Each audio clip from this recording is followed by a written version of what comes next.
রাম ও নারায়ণ রাম। ভোরবেলা সূর্য প্রণাম করেন কেন?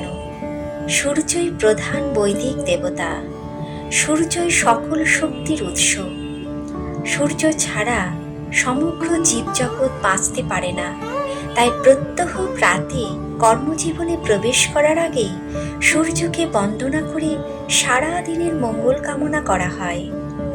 শাস্ত্রের এই কারণটির পিছনে রয়েছে বৈজ্ঞানিক যুক্তি। সূর্য না থাকলেই এই বিশ্ব নিশ্চিহ্ন হয়ে যেত।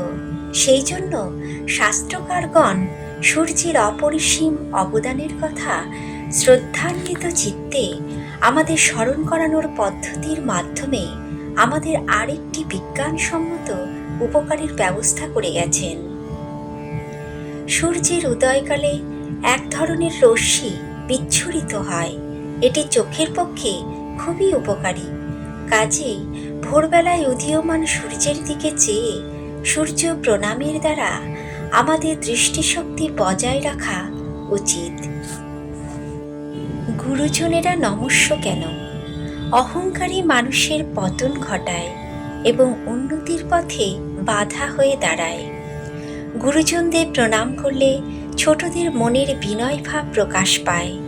গুরুজনরাও খুশি হন এবং ছোটদের প্রতি তাদের স্নেহ বৃদ্ধি পায়। তারা ছোটদের মধ্যে নিজেদের জ্ঞান ছড়িয়ে দিতে আগ্রহী হন। তাই শাস্ত্রে বলা হয়েছে গুরুজনেরা নমস্য। শাস্ত্রকারগণ এই শিক্ষার মাধ্যমে গুরুজনদের উপর ভক্তিপূর্ণ বিশ্বাস প্রতিষ্ঠিত করে গেছেন। কারণ ভক্তি না থাকলে তার শিক্ষা বা উপদেশে বিশ্বাস আসে না। দেবতা সামান্য দৃষ্টিতে দেখা যায় না কেন? দেবগণ সামান্য দৃষ্টিতে দেখা দেন না। দেবতাদের দেখার জন্য দিব্য দৃষ্টির প্রয়োজন।